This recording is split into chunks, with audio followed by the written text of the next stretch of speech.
hicimos un ejercicio práctico de estudio de la Biblia, mediante el cual aprendimos a discernir entre un verdadero siervo de Dios y un falso obrero, ¿no? Un falso maestro, ¿no? Lo hicimos estudiando el libro de Malaquía, ¿verdad?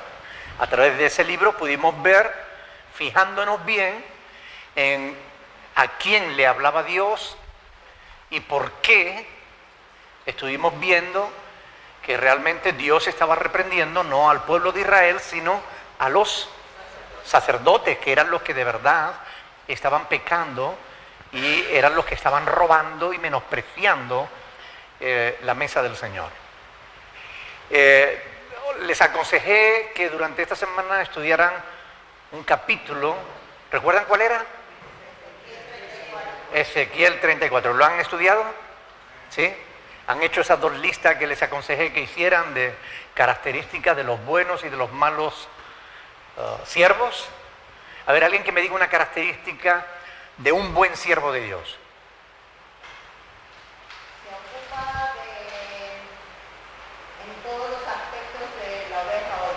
Se ocupa en todos los aspectos del cuidado de su rebaño. Muy bien. ¿Y una característica de un mal siervo? Que abandona a las ovejas, es decir, abandona su responsabilidad, ¿verdad?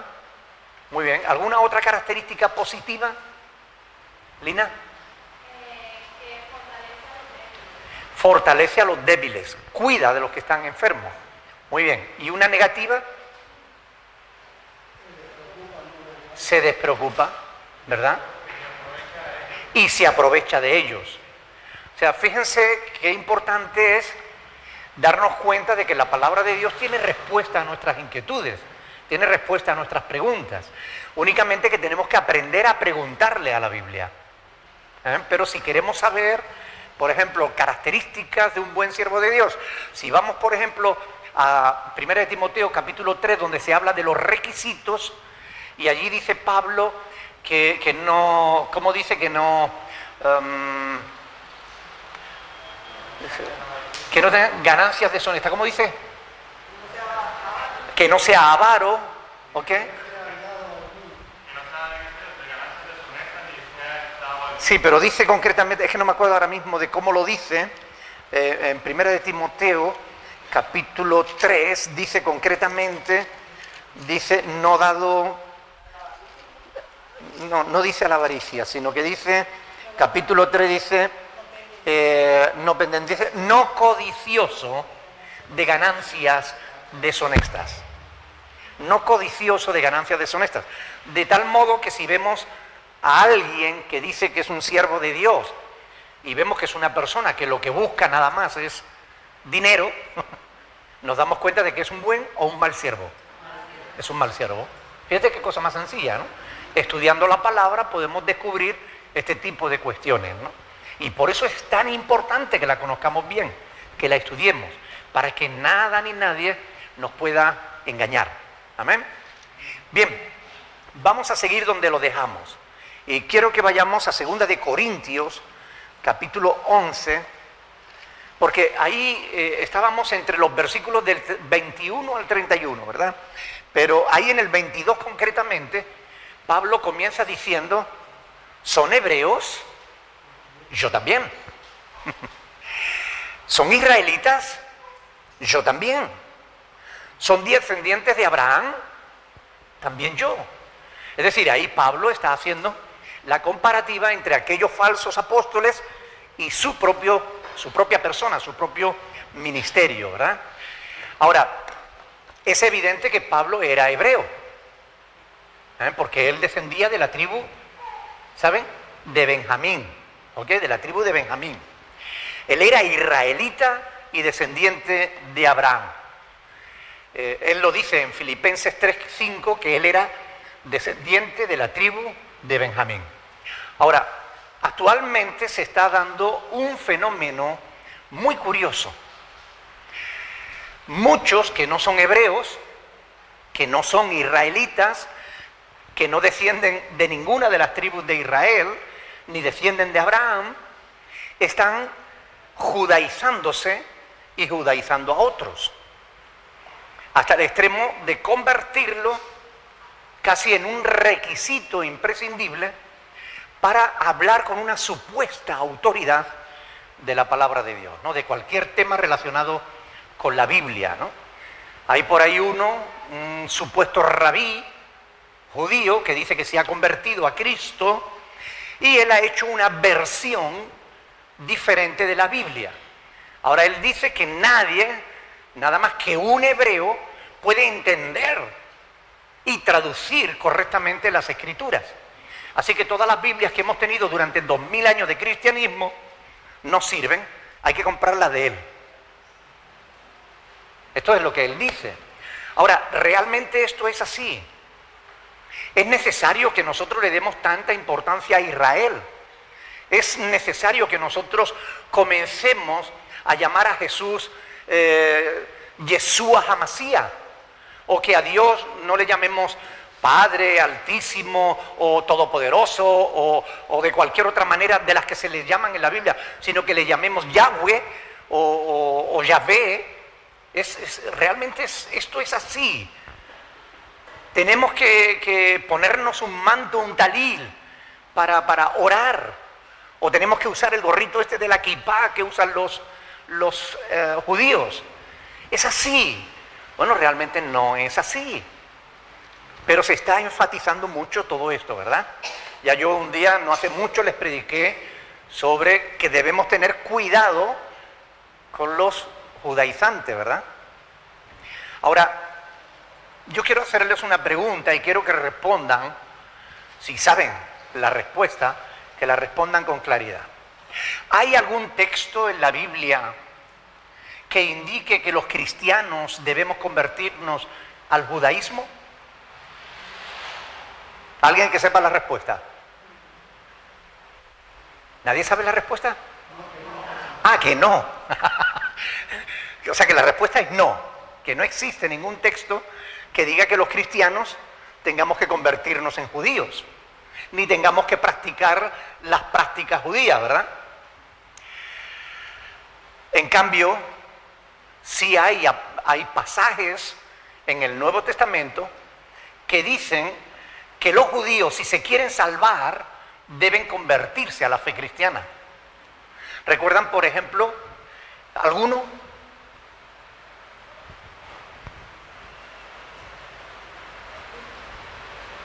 Piensen, estrújense el cerebro. Es importante. ¿Algún texto que indique que los judíos se tienen que convertir a Cristo si quieren salvarse? La Santa Cena. La Santa Cena. Porque Cristo dice que es la conmemoración del nuevo pacto, ¿no? La conmemoración del nuevo pacto, pero habría que explicarlo mucho. Hay textos mucho más sencillos que dicen que los judíos se tienen que salvar. Si se quieren salvar, tienen que creer en Cristo. Tienen que nacer de nuevo.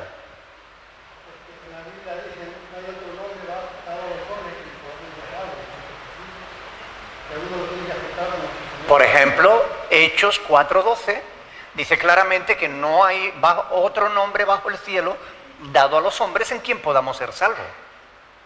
No en Moisés, no en la ley, no, dice solamente en Cristo.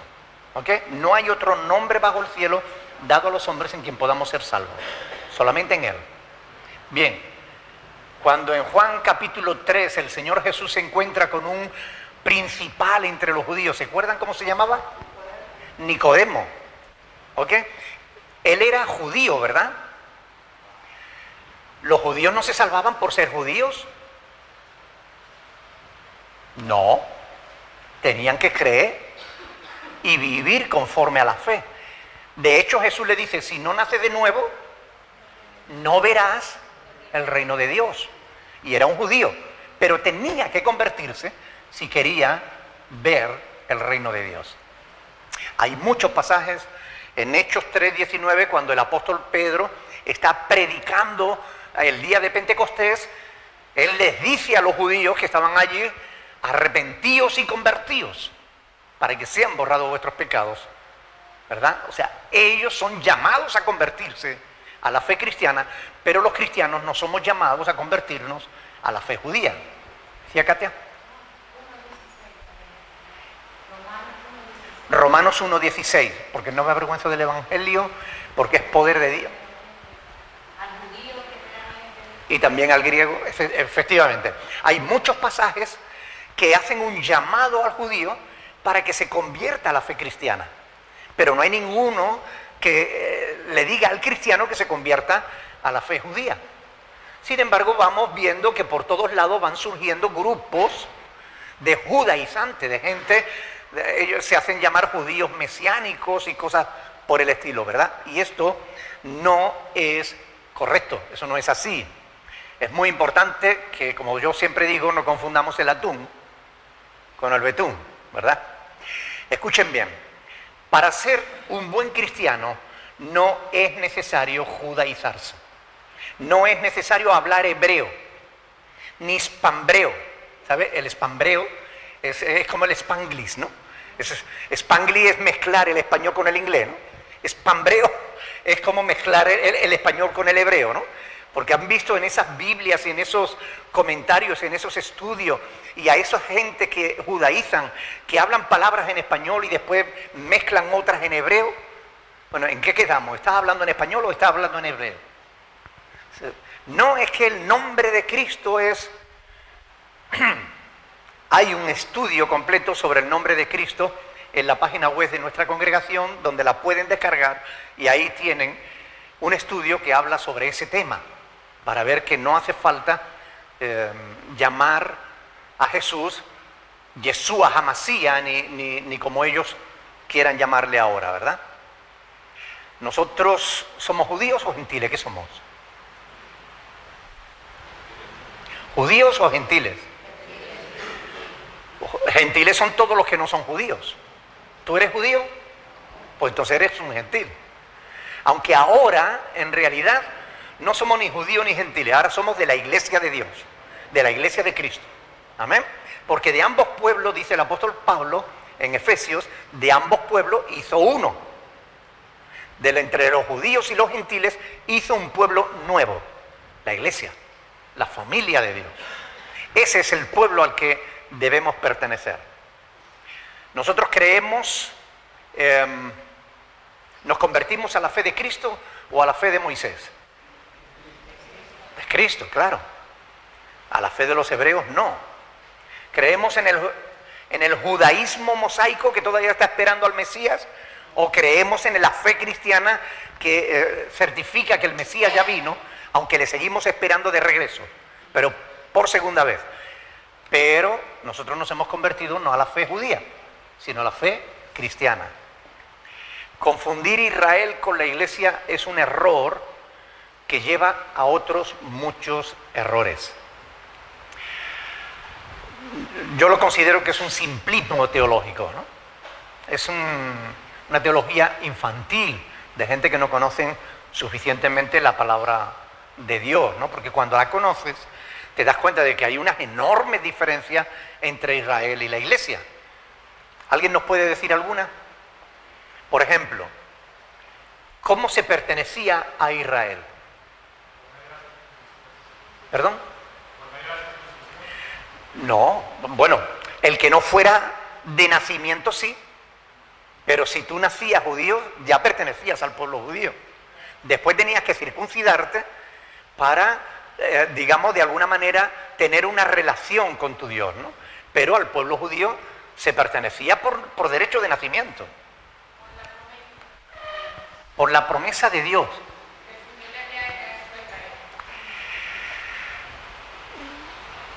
Pero la pregunta es, ¿cómo se pertenecía a Israel? ¿Cómo alguien podía pertenecer a Israel? Es decir, al pueblo judío se pertenece por derecho de nacimiento.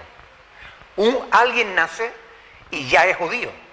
Si nace de un judío, ya eres judío. Ahora, si una persona nace de un cristiano, ¿es cristiano? No. ¿Hay diferencia entonces o no? Para que sea cristiano, ¿qué tiene que hacer? Tiene que creer en Cristo. Tiene que nacer de nuevo. Y el sello del Espíritu Santo en su vida es la certificación de que realmente pertenece a la Iglesia de Cristo. Como decía Óscar, en el pueblo judío, la circuncisión era la señal de pertenencia a ese pueblo. Pero todos los judíos tenían derecho a circuncidarse. Y como señal de que pertenecía a ese pueblo, se practicaba la circuncisión. Pero nadie es cristiano por derecho de nacimiento. Tu papá puede ser un buen cristiano, tu mamá puede ser una buena cristiana, pero si tú no te conviertes a Cristo te vas al infierno.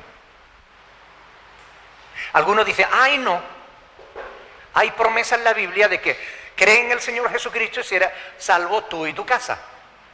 Y malinterpretan ese pasaje creyendo que ahí Dios está prometiendo que si tú crees, toda tu familia se va a salvar.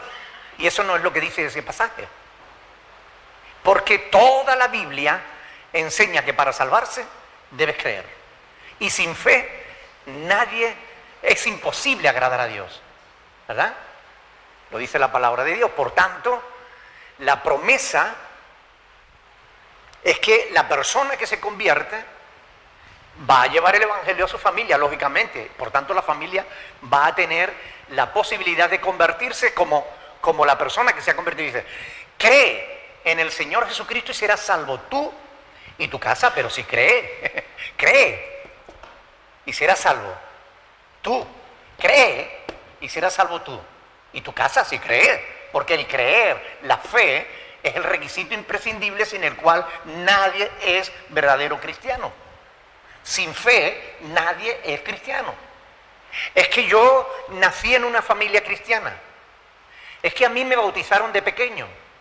Después, cuando tuve 8 o 9 años, me hicieron la confirmación. Y yo me he casado por la iglesia. ¿Cómo que yo no soy cristiano? No se es cristiano por derecho de nacimiento, ni por prácticas religiosas. Por obras nadie será justificado. Se es cristiano por medio de la fe. Y esto es totalmente diferente a ser judío. Los judíos, tú tenías que nacer en el pueblo judío y seguir ciertas prácticas. Por tanto, hay diferencia. Israel estaba bajo el nuevo o el antiguo pacto. Bajo el antiguo. ¿Y la iglesia está también bajo el antiguo? La iglesia está bajo el nuevo. ¿Qué decía el antiguo pacto? Cumple todas estas leyes y te salvarás. ¿Alguien podía salvarse cumpliendo todas las leyes? Nadie. De hecho, cuando nosotros vamos a Hebreos capítulo 11, que nos habla de los héroes de la fe, nosotros vemos allí que incluso la gente de que vivieron bajo el antiguo pacto, de todos los que vivieron en el antiguo pacto, los que se salvaron, no se salvaron por cumplir la ley, sino por creer en Dios. Por tanto, es la fe lo que salva y no las obras. Es la fe y no la ley. Porque por las obras ninguno será justificado. Y la palabra de Dios es clara cuando lo dice en Gálatas capítulo 3, del 10 al 14, en Romanos 3, 28 y en multitud de pasajes, que por obras ninguno será justificado. Hay diferencia entre la iglesia y Israel. Y así podríamos seguir con multitud de ejemplos que hacen ver que la iglesia e Israel son dos cosas totalmente diferentes. Pero es que Israel fue el pueblo escogido por Dios. ¿Es verdad? También Israel fue el pueblo que se rebeló contra Dios. Y hasta el día de hoy, Israel en su mayoría no cree en Dios. Hay grupos que creen en Dios y que viven una religión, pero que realmente son muy pocos los judíos que se han convertido a la fe. Aún así, Dios no los desecha totalmente. Si alguno cree, será salvo. De hecho, la Biblia habla incluso de que durante el periodo de la gran tribulación se salvarán 144.000 de las tribus de Israel, 12.000 de cada tribu. Es decir, Dios cuenta con un remanente dentro de ese pueblo. Ahora, una iglesia puede identificarse con el remanente de Israel. Puede, pero no debe, porque la iglesia no tiene nada que ver con Israel. ¿Ok? La iglesia no es Israel, ni es el remanente de Israel. La iglesia es la familia de Dios. Israel es una cosa y la iglesia otra. Y mezclar el antiguo pacto con el nuevo, o confundir a Israel con la iglesia, es no conocer suficientemente la palabra de Dios. Por eso hay quien se hace un lío terrible con las cosas del Antiguo Testamento, y hay quien coge la ley, que la palabra de Dios nos dice que es un bloque, es decir, es un solo pacto, es una ley. Hay quien la coge y la divide en leyes ceremoniales, en leyes morales, en leyes no sé qué, y entonces te dicen, las leyes ceremoniales caducaron, pero las morales todavía están en vigor. Mire, no encontrarás ni un solo pasaje de toda la Biblia, ni uno, que haga esa diferencia de las leyes.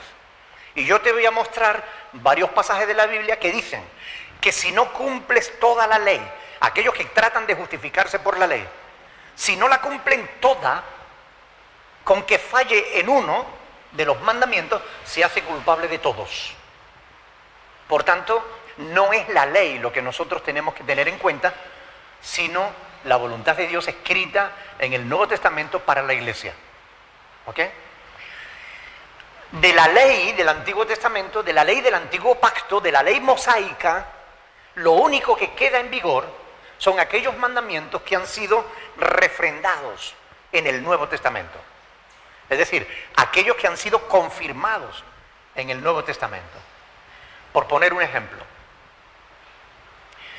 en el Antiguo Testamento, el segundo mandamiento de la ley de Dios prohibía la idolatría. No te harás imagen ni ninguna cosa que se le parezca de lo que hay arriba en el cielo, ni abajo en la tierra, ni en las aguas debajo de la tierra, ni te inclinarás a ella, ni las honrarás, porque yo soy el Señor tu Dios, etcétera, etcétera, ¿no? Ese es el segundo mandamiento de la ley de Dios. Lo tenemos en Éxodo capítulo 20, versículo del 4 al 6. Ahora, en el Nuevo Testamento, nosotros los cristianos ya podemos adorar imágenes. ¿Por qué no? Porque en el Nuevo Testamento también se prohíbe. La palabra de Dios nos prohíbe que nosotros tengamos ídolos y adoremos ídolos. Por tanto, esto es importante. Aquellos mandamientos que han sido confirmados en el Nuevo Testamento, hay que seguir teniéndolos en cuenta. Ahora, por ejemplo, uno de los 613 mandamientos mosaicos, porque Moisés puso, digamos que Dios instituyó 613 mandamientos en la ley. Uno de esos mandamientos decía: si tu hijo es rebelde, llévalo a la plaza del pueblo, y allí delante de los ancianos lo apedreen hasta morir. Eso lo dice uno de los mandamientos de la ley de Dios en el Antiguo Pacto. ¿Eso está en vigor para la iglesia? No, ¿verdad? Hay mandamiento de hijos, obedecer a vuestros padres, etcétera, porque es el primer mandamiento con promesa, etcétera. Pero no está en vigor aquel mandamiento de que si es rebelde hay que apedrearlos hasta morir. Por tanto, tratar de decir, no, es que ese es un mandamiento moral. Decir que la ley moral todavía está en vigor es cometer un infanticidio. Por tanto, tenemos que ser inteligentes y entender que el antiguo pacto es una cosa y el nuevo pacto es otra totalmente distinta. Y la iglesia, como dice Pablo en Romanos 6:14, no está bajo la ley, sino bajo la gracia. ¿Ok? ¿Alguna pregunta al respecto de esto? Porque es un tema así un poquito complejo. ¿Lo están entendiendo o no? Los 12 mandamientos en la tabla que bajó Moisés, ese es en el Antiguo. Esos están en el Antiguo, pero son confirmados en el Nuevo también. Perdón, son 10. Entonces esos 10 mandamientos de la ley de Dios esos 10 mandamientos que fueron dados a Moisés en el monte Sinaí, aunque después se le dio el resto, esos 10 mandamientos están refrendados en el Nuevo Testamento y perfeccionados. Porque, por ejemplo, ustedes saben, los adventistas hacen mucho énfasis en el sábado. Dicen que es el mandamiento más importante de toda la ley. Cuando le preguntaron a Jesús, él dijo, el mandamiento más importante es amarás al Señor tu Dios sobre todas las cosas. No dijo, es guardarás el sábado, ¿verdad? Entre otras cosas porque la Biblia no habla del sábado. La palabra sábado no aparece en la Biblia. Porque la Biblia se terminó de escribir en el siglo I de nuestra era. Y el sábado fue una palabra inventada por los romanos en el siglo III. Por tanto, no existía la palabra sábado. Ahora, ¿qué palabra aparece en la Biblia? La palabra reposo. Es decir, el mandamiento no tiene tanto que ver con el sábado como con el reposo. Aunque algunos traducen sábado y le ponen un asterisco y dicen, significa reposo. Pues si significa reposo, pon reposo. No ponga sábado, porque confunde, ¿verdad? Ahora, nosotros tenemos que guardar el sábado. Como cristianos, ¿tenemos que guardar el sábado? ¿Sí o no? No, pero es que estaba en la ley de Dios, ¿no? Ahí está. Lo que tenemos que guardar es un día de reposo. Entonces el apóstol Pablo en Colosenses 2:16, por ejemplo, dice que nadie os juzgue en comida o en bebida, en días de fiestas. Lo importante no es el día en sí, sino que lo importante es el reposo. ¿Ok? Que descansemos un día a la semana para poder dedicar ese tiempo a tener una comunicación con Dios. ¿Recuerdan lo que los fariseos echaron en cara a Jesús porque sus discípulos recogían espigas en sábado? ¿Por qué no guardan la ley y la tradición de los ancianos? Y Jesús le dijo, el reposo fue hecho por causa del hombre y no el hombre por causa del reposo. Así que la ley está para servir al hombre y no el hombre para servir a la ley. Son dos formas totalmente distintas de entender los mandamientos de Dios. Uno es entendiendo, acogiéndose a la letra, pero por eso Pablo dice que la letra mata, más el espíritu vivifica, ¿verdad? Y el otro, el nuevo pacto, es entendiendo el espíritu del mandamiento. Y esto es muy importante que lo tengamos en cuenta. Pablo dice, yo soy hebreo, israelita, descendiente de Abraham, pero nosotros no somos nada de eso. ¿Qué tenemos nosotros que ver con las fiestas judías? ¿Qué tenemos nosotros que ver con las costumbres judías? ¿Qué tenemos nosotros que ver con el lenguaje judío? Es que, oiga, no tiene nada que ver. Nosotros somos la iglesia de Cristo. Y como iglesia tenemos que vivir conforme a las normas que Dios ha establecido para la iglesia, no para Israel. Porque nosotros no somos Israel. Cuando un cristiano dice que yo pertenezco al Israel espiritual, bueno, pues está cometiendo un error de interpretación. No existe el Israel espiritual. O eres de Israel o eres de la iglesia. Así. No hay vuelta de hoja. Mi consejo para quienes no tienen claro esto es que estudien el tema en más profundidad. Como digo, en nuestra web tienen ahí un estudio sobre las diferencias entre Israel y la iglesia. Dediquen tiempo a estudiar porque eso les ayuda a no cometer errores de interpretación bíblica. Bien, así que Pablo era hebreo, israelita y descendiente de Abraham. Pero eso no quiere decir que nosotros tengamos que serlo, ¿verdad? Algunos preguntan, bueno, pero es que Jesús era hebreo, ¿no? ¿Verdad? ¿Sí o no? Claro. Jesús nació de una de las 12 tribus de Israel, concretamente de la tribu de Judá, ¿verdad? Por tanto, Jesús era hebreo. Ahora, ¿eso significa que la cultura hebrea es mejor que las demás culturas? No. Que Jesús fuera hebreo entendamos a Jesús como la parte humana de Dios.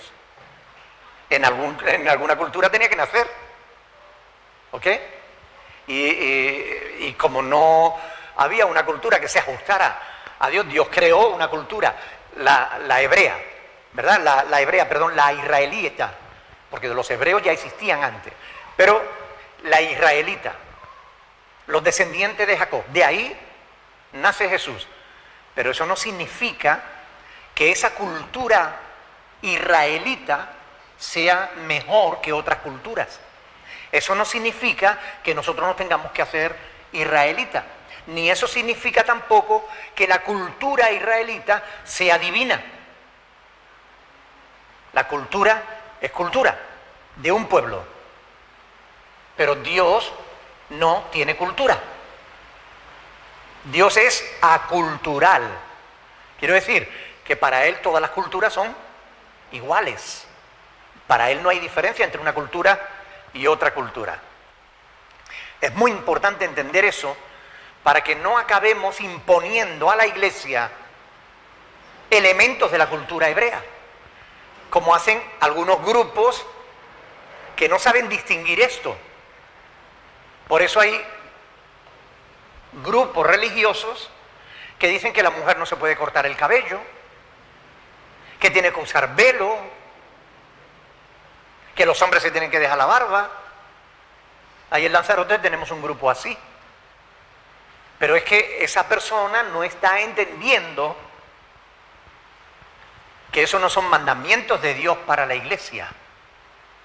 Eso tenía que ver con la cultura hebrea, con la cultura israelita, pero nosotros no somos israelitas. Y ahora obliga a que las mujeres se pongan un velito por la cabeza. Aunque ese velito que ellos se ponen en la cabeza no tiene nada que ver con el velo del que Pablo hablaba en 1 Corintios, que era un velo que cubría a la mujer de la cabeza a los pies. Si quieres seguir la cultura israelita, síguela al pie de la letra. Pero no te ponga un trapito en la cabeza que no tiene nada que ver con lo que la Biblia dice. Ahora, ¿tienen las mujeres cristianas que someterse a la cultura hebrea del primer siglo? No tiene sentido. Ni las propias mujeres de Israel usan hoy el velo. La mayoría de las mujeres de Israel no usan el velo. Solo lo usan algunos grupos ultraortodoxos que sí que visten a la mujer totalmente de negro y le ponen un velo de la cabeza a los pies.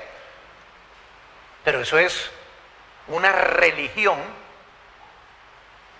que nada tiene que ver con la iglesia cristiana. Y nosotros somos la iglesia de Cristo. Por tanto, para nosotros saber qué cosas tenemos que hacer y qué cosas no tenemos que hacer, tenemos que estudiar el Nuevo Testamento. Pero sabiendo diferenciar que hay en el Nuevo Testamento, nos encontramos algunos textos que son históricos. Y ya yo les he enseñado la diferencia entre un texto histórico y un texto doctrinal. ¿Qué es un texto histórico? Algo que sucedió, algo puntual. Por ejemplo, si cogemos la carta a los Corintios, nos vamos a dar cuenta de que ahí tenemos doctrinas, porque Pablo enseña cosas que hay que hacer. Pero también nos damos cuenta de que ahí hay cosas culturales, que son históricas, porque no olvidemos que era una carta que Pablo escribió para un grupo de cristianos del primer siglo, que tenían además una problemática concreta. Y algunas partes de esa carta iban para ayudar a los cristianos de aquella época en unos problemas que tenían en aquella época, y que nada tienen que ver con los problemas que podamos tener hoy. Entonces, si no tenemos en cuenta eso, si interpretamos la Biblia a la luz del siglo XXI, con la mentalidad de hoy, siglo XXI, vamos a cometer error. No nos vamos a entender. Hay que tener en cuenta el contexto histórico y el contexto gramatical de la palabra de Dios. Y estas cosas son muy importantes para no caer en errores. ¿Ok? La imposición, como decía, del velo, la prohibición del uso de joyas en la mujer, o que la mujer calle en la iglesia, todo eso eran cuestiones culturales y eran problemas que había en una congregación concreta en aquella época y a la que Pablo corrige. Un grupo de mujeres que estaban dando problemas en una iglesia en concreto. Pero no podemos extrapolar eso al siglo XXI y a la iglesia de Cristo porque nada tiene que ver con eso.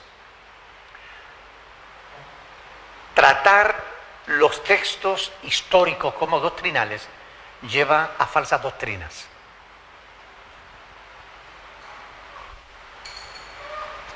Versículo... Bueno, a ver, ¿alguna pregunta? Se nos va el tiempo volando, ¿no? ¿Alguna pregunta? No hay pregunta.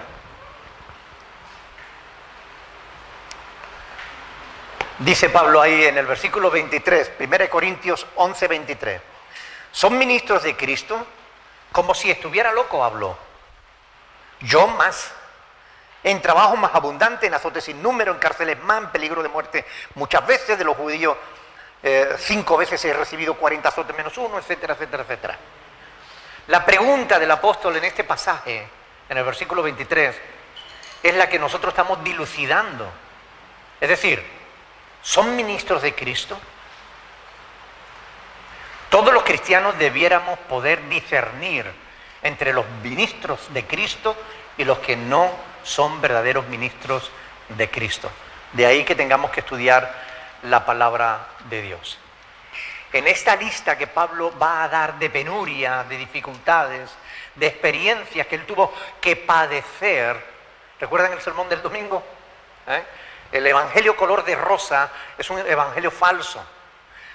El apóstol Pablo es un buen ejemplo de lo que tuvo que padecer por causa de la fe en Cristo, ¿verdad? Él lo pasó realmente mal. Y aquí nos da una larga lista de un montón de problemas y dificultades que él tuvo que atravesar. Aún así, él consideraba todas esas experiencias como un privilegio. Es decir, como parte del propósito de Dios para su vida y para su ministerio. ¿Se quejaba el apóstol? No. Se gloriaba más bien en todo lo que le pasaba, ¿no? Se sentía satisfecho por ser partícipe de los padecimientos de Cristo, ¿verdad? Él no predicaba para hacerse rico, como muchos hoy, ¿verdad? Ni para conseguir tener una gran mansión terrenal, ni una gran influencia a nivel político, ¿verdad? Como muchos pastores buscan hoy, ¿no? Les encanta echarse fotos con las autoridades, ¿no? ¿Han visto ustedes la representación de la FEREDE y de las denominaciones evangélicas echándose fotos en la Moncloa? ¿Sí, en la Moncloa? No, en la Moncloa no, en la Zarzuela, en el Palacio del Rey, ¿no? Han visitado al rey, se han echado fotos, han salido todos aquí muy estirados en la foto, ¿no? ¿Qué les gusta? ¿No? Ese tipo de cosas, ¿verdad? La vanagloria de esta vida, ¿no?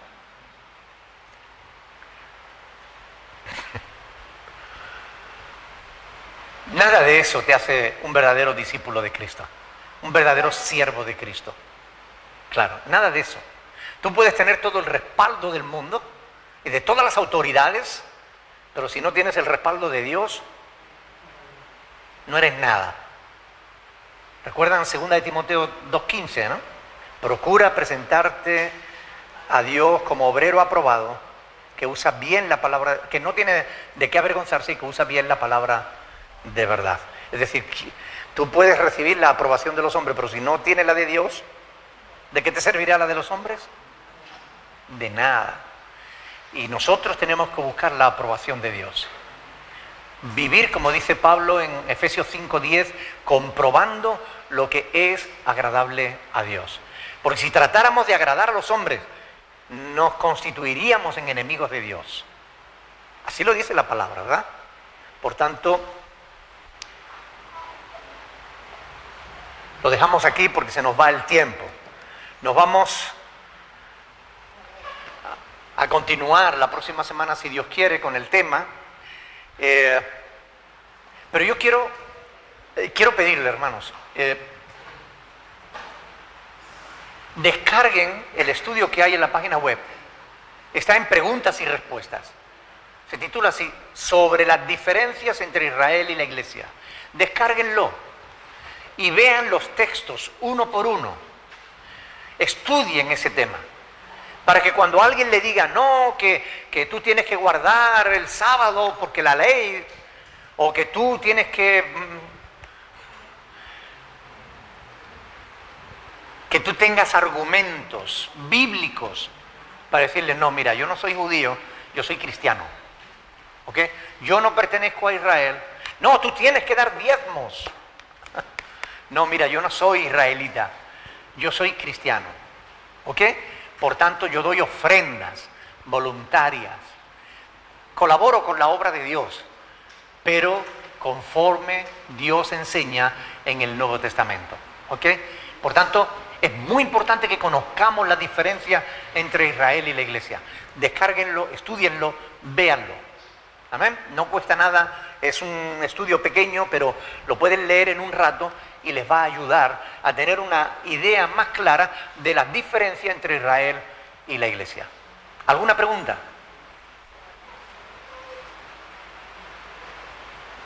¿No hay pregunta? Pues entonces nos ponemos de pie y le damos gracias a Dios porque Él nos ha dejado una palabra que podemos comprender. Amén. La palabra preciosa, que cuando la estudiamos siempre sacamos provecho de ella, porque nos enseña y el conocimiento de la palabra nos guarda de caer en errores. Alguien, por favor, que dé gracias a Dios por su palabra.